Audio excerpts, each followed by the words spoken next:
जो महंगे सामान लेकर खुश हो जाते हैं ना, उनके साथ ज़्यादा दिन तुम्हारे रिश्ते टिक नहीं सकते। तो धीरे धीरे कोशिश करो कि महंगे सामान के बजाय वो या तो तुम्हारी भावनाओं को कदर करना शुरू कर दे, और अगर वो नहीं करते हैं तो धीरे धीरे एक दूरी बना लो।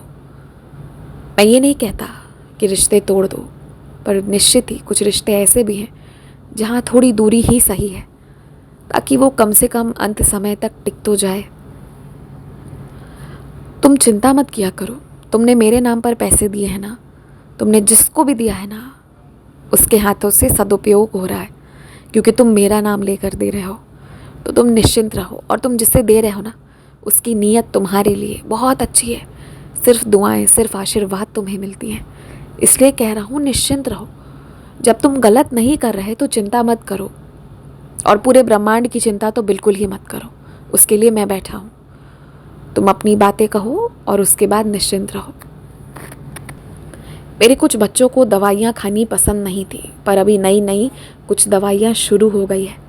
यदि तुम विश्वास रखोगे और विश्वास की उदी लेते जाओगे तो वो दवाइयाँ मैं बंद करवा दूँगा, और उसके साथ साथ अपनी दवाइयों को ना मेरे सामने ही रख दो और रोज़ वहाँ पर से उठाकर उसे ग्रहण करो।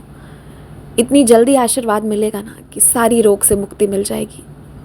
बस विश्वास बनाए रखना, धैर्य बनाए रखना। तुम्हें जैसे मन है तुम वैसे मेरी पूजा करो, जो पहनाना है वो पहनाओ, जैसे हार पहनाने हैं वैसे पहनाओ। फूलों की माला हो, पत्तों की माला हो, तुलसी की माला हो, हल्दी की माला हो, जैसी भी हो मुझे स्वीकार है। और जब ये आज़ादी मैंने तुम्हें दी है तो तुम भी दूसरों को देना। जो जैसे करना चाहे उसे वैसे कर देना।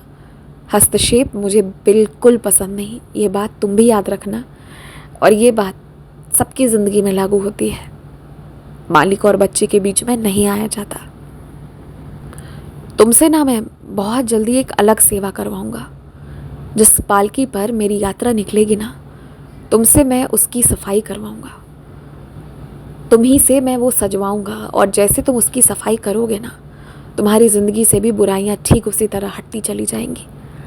जैसे ही तुम उसे सजाओगे ना, तुम्हारी ज़िंदगी भी सजती संवरती, खुशियों से भरती, तरक्कियों से भरती चली जाएगी।